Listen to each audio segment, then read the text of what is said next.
Hey, what's going on, everyone? This is Sly, and I want to talk about yesterday's game against the Rams and the player that I thought was the best player on the field on defense. And to me, it was no question he was the best player on the field, and that's Logan Ryan. And I was just driving right now, listening to KNBR, and then hearing Tim Ryan, and he was talking about the game, and I was kind of stunned that he actually brought up Logan Ryan too. So it was pretty. I was pumped up. He had a lot to say about the Rams, even Taylor Hawkins. So let's check this clip out real quick, and we'll talk about it. So they were in win mode, and good for them. And going after Taylor Hawkins at the end with the bomb shot, and getting the DPI on that, then the 2-point conversion, and Taylor made some good plays in the game and was in good coverage on the 2-point conversion. Carson Wentz made a really good throw to Tutu Atwell, but to me, you could really tell where they were trying to win the game. And again, that's great. And I think they're going to go in, and I think they're going to beat Detroit. I'm going to say that right now. I don't know exactly what's going to happen, but I think the Rams are taking a lot into that game with Matthew Stafford and with how bad was the Laporta injury with Detroit yesterday? It didn't look good. I didn't get an update on that, but the tight end in Detroit's a big part of what they do offensively. That could be a major factor. I think we're going to see the Rams again in 2 weeks. For the 49ers, there was a lot of things to like. I had my eyes on Logan Ryan yesterday. He looks like he's going to be a perfect signing for this defense, the veteran. He's gotten better in both games, better every day in practice. He's smarter than you, Murph, I think. And that, that's bright now, dog. He's like really smart. So it's, there was a lot of good things from yesterday. All right, man. So I'm pumped up that someone else is noticing this guy, man, because watching the game, I was 100% like, oh yeah, this is why we got him. And when we picked him up, I said something kind of controversial. People were like, yeah, I don't know, man, you're kind of on crack here. But I said this guy was the best safety on this team when we signed him. Because this guy, man, was a freaking stud, man. This guy had 19 interceptions in his career. A ball hawk. Absolute ball hawk. And watching him, I knew that bringing him in, he was going to bring that veteran leadership. The guy was smart as hell. So it was such a big pickup.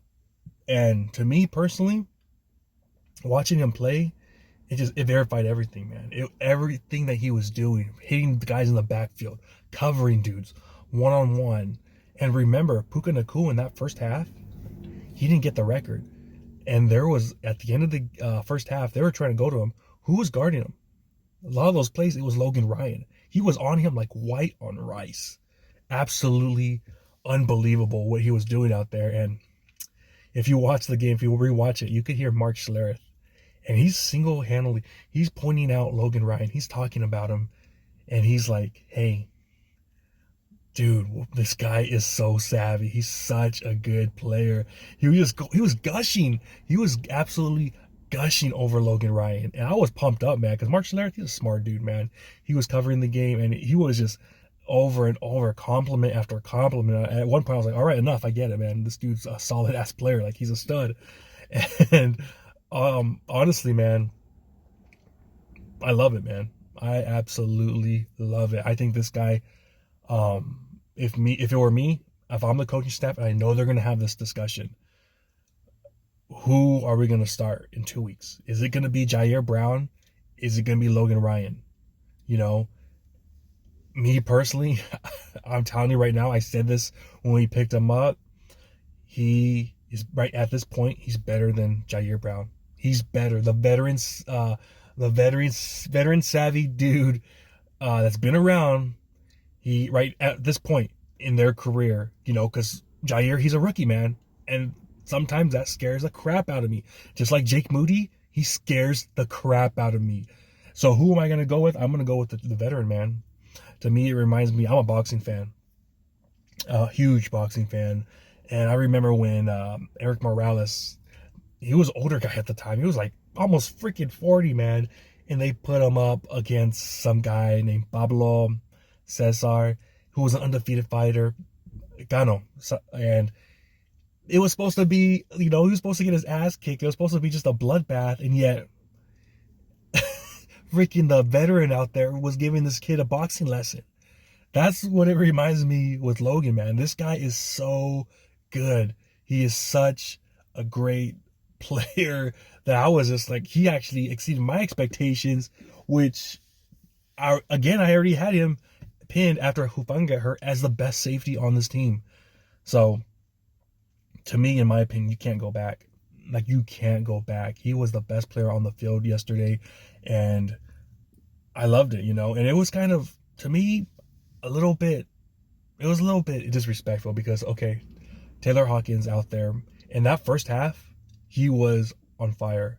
Like, he was playing amazing.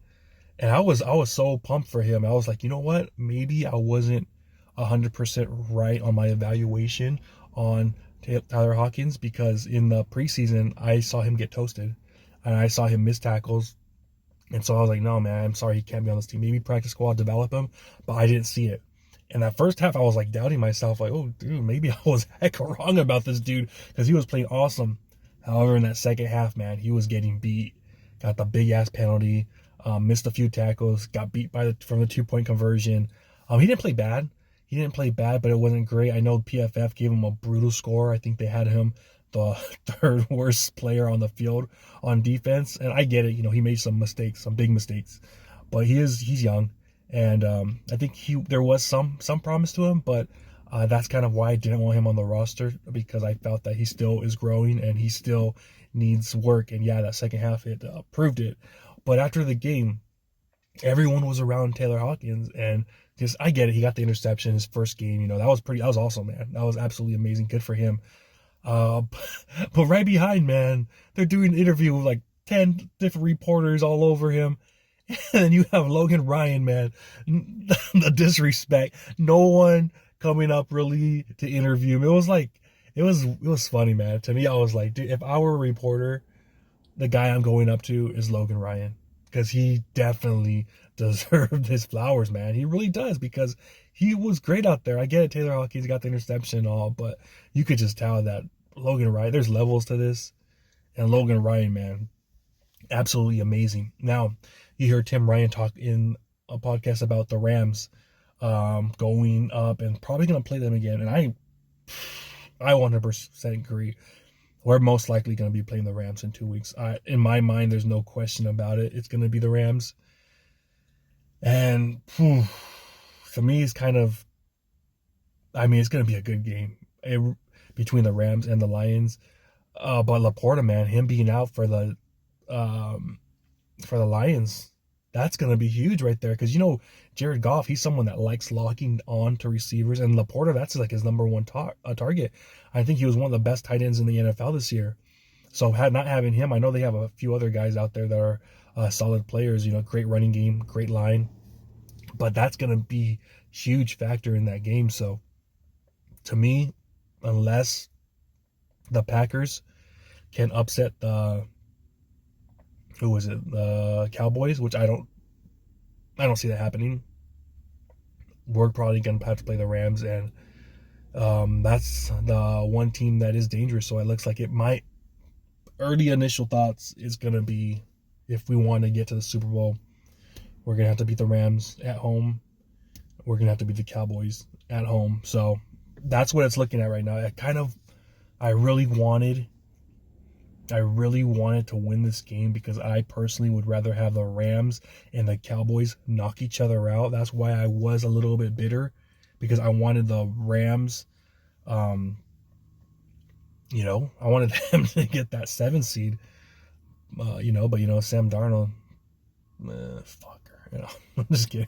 No, he played a good first half, but Jake Moody, man, yeah, Jake Moody kind of screwed that up. So yeah, man, that's what I got. Let us know what you think about Logan Ryan's performance, and yeah, I'll talk to you next time. Peace.